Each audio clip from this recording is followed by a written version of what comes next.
Jean chapitre 1er verset 50. Jésus lui répondit : « Parce que je t'ai dit que je t'ai vu sous le figuier, tu crois ?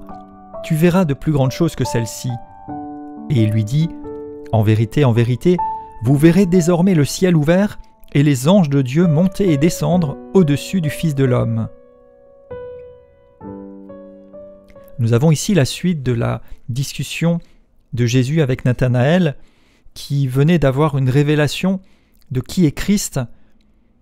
Et Jésus lui dit : « Parce que je t'ai dit que je t'ai vu, tu crois, tu verras de plus grandes choses, tu verras mieux, tu verras des choses supérieures. » Donc Jésus l'avait vu sous le figuier. Jésus par là lui montrait qu'il le connaissait, qu'il était attentif à lui, mais il y a plus encore que d'être connu par Jésus. En vérité, littéralement c'est « Amen, Amen ». Donc une chose certaine ou « ainsi soit ». Jésus introduit ainsi différents propos pour souligner l'importance et la véracité de ces paroles. En vérité, vous verrez. Et ici, on voit que Jésus passe de la discussion privée avec Nathanaël au collectif. Il dit « vous verrez », s'adressant désormais à tous ceux qui croiraient. Il annonce ce qui sera manifeste à travers son ministère, notamment les miracles et les différents événements qui vont arriver juste après.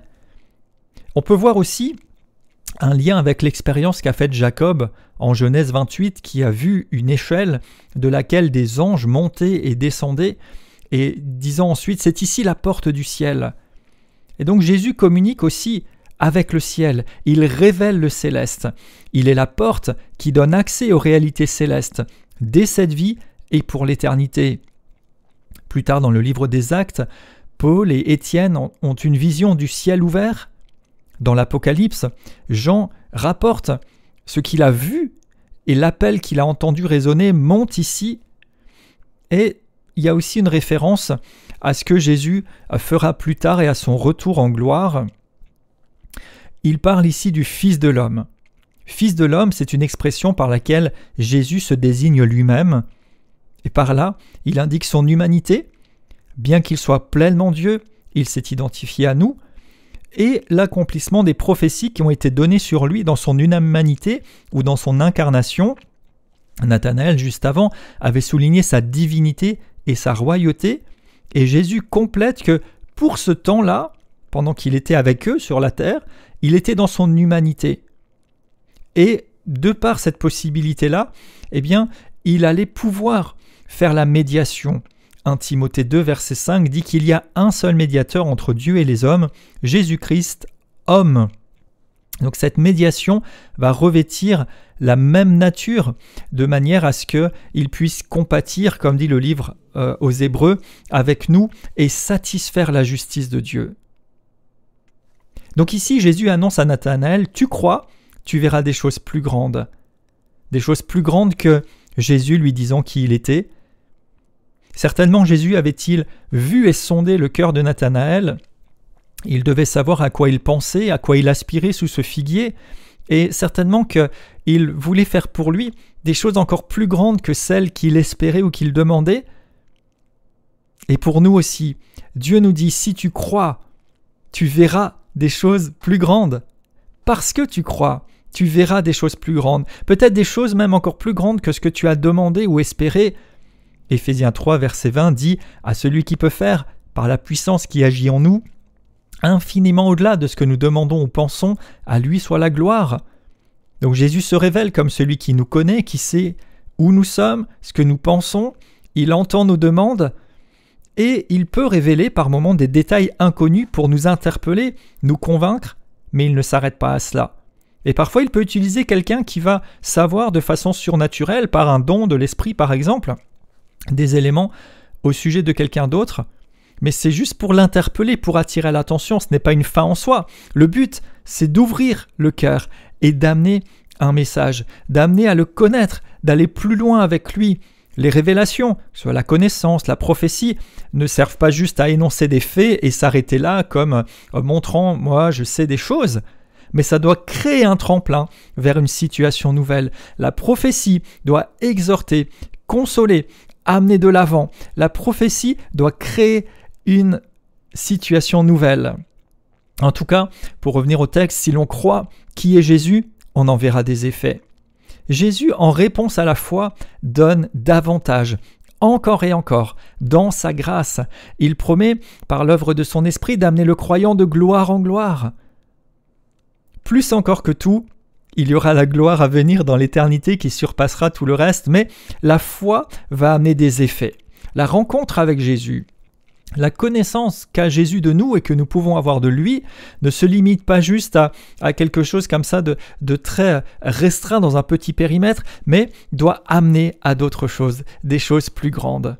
Et en plus, ce qui venait d'être dit est vrai pour Nathanaël, mais Jésus prend soin de montrer que ce n'est pas juste pour lui. Il élargit à ceux qui croient. Il dit « vous verrez ».